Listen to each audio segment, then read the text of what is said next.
Today's show is sponsored by Blackbox.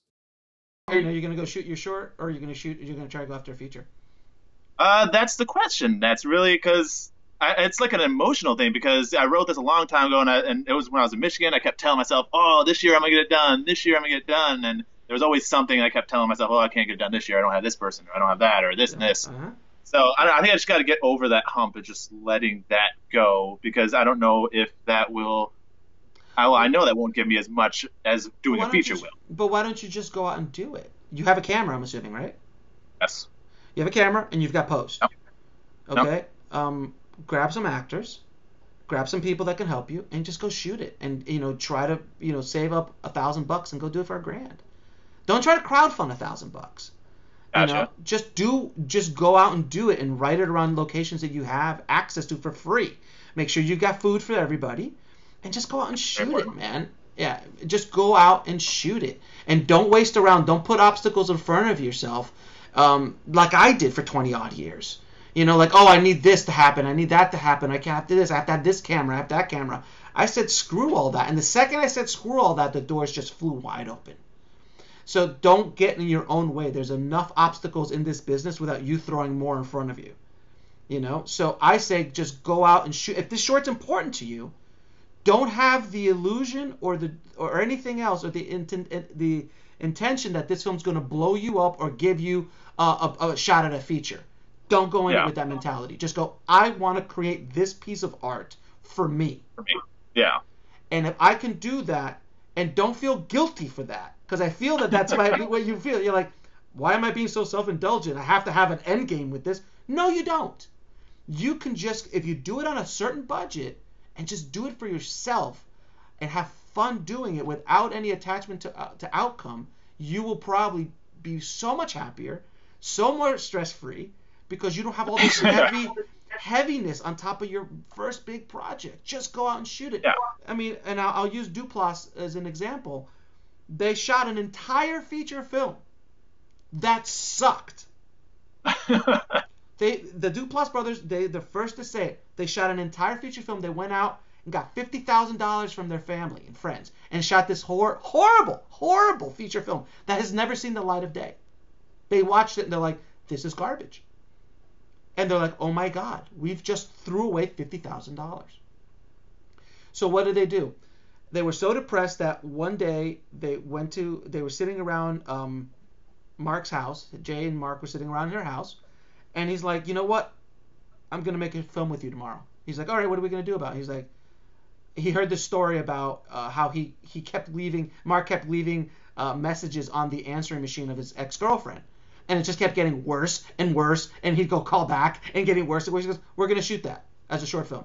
They grabbed a VHS-C camera or high 8 camera or mini Okay. DV camera. High 8 or mini DV camera, whatever it was. I think it was a high 8 camera, right? Consumer Yeah. brand. No lighting, no audio. Whatever came with the camera. I know, right. This is, yeah, that's the whole filmmaker in us, the whole elite Yeah. filmmaker thing in us. I get you completely. I'm not suggesting you do exactly this, but this is what worked for them at the time with the Yeah. technology that they had. He went out, shot it. They shot the whole thing. It was a 5-minute short film or whatever minute short film. They shot it in a day, edited it. It was funny as hell. They submitted it, got into Sundance.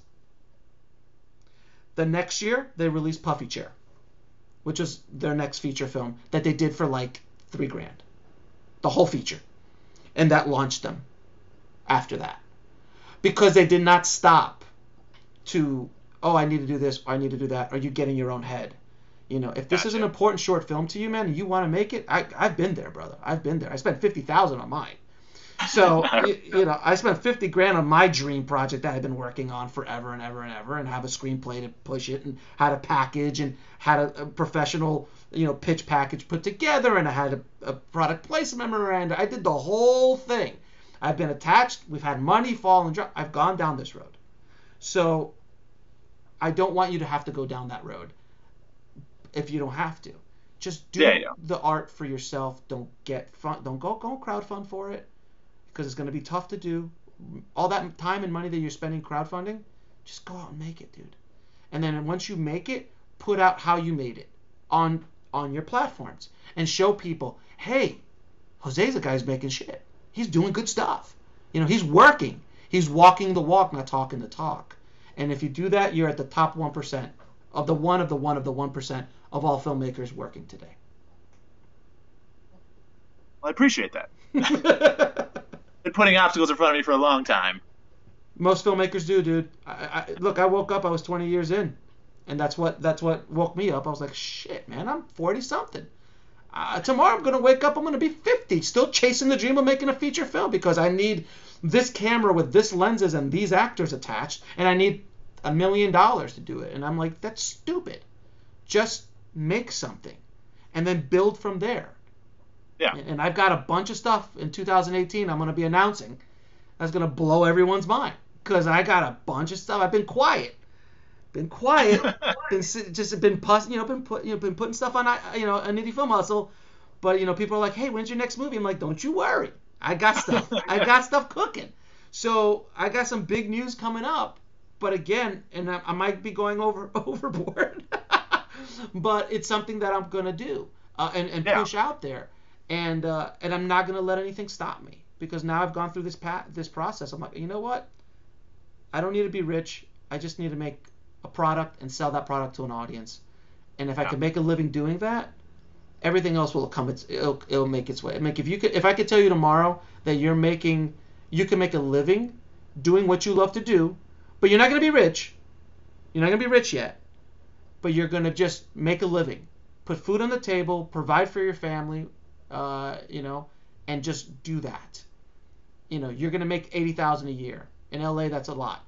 Not a lot. It is and it is, depending. You're making $50,000, $60,000 a year, $80,000 a year, directing films. Would you be happy? I would be more than happy. Right. So if you could create a business for yourself, if you can create a model for yourself that you can do that, which will take time to do. It might take you 5 years, but if you make a movie for $1,000 and you make $2,000 on it, that's a business. The next movie you make for $3,000 and you make $6,000 to $8,000 on it. That's a business. From that, you jump to a $10,000 movie where you make $30,000 to $40,000 on it, maybe, or even $20,000, $25,000. That's a business, and that's how you start moving and going up, until finally someone goes, "This guy's made 10 features. He's making money with them. Let me throw him $100,000. Let me throw him $250,000," and all of a sudden, boom! Now you're off to the races, and now you're pulling in real money and having complete creative control about what you want to do. That's the dream, man. Not the Hollywood Hills. That's not my dream anymore. It was for a while. I wanted to be an Entourage for a long time. I mean, who doesn't? I mean, seriously, I wanted to hang with Vinny and do that whole thing back in the day, But at the end of the day, that's not reality. So you have to build a business that will continue to sustain you, and in many other avenues, and not just making movies. It could be other ancillary businesses and revenue streams along the way that you can build off those movies, and that's a whole other conversation in another course that I'll make soon. I wanted to share with you this amazing new service called Blackbox. Imagine taking old footage that you've shot in the past and being able to submit them to all the major stock footage firms, all with one click. And you can split the commission among multiple crew members or creators. So to sign up for free, just go to blackbox.global.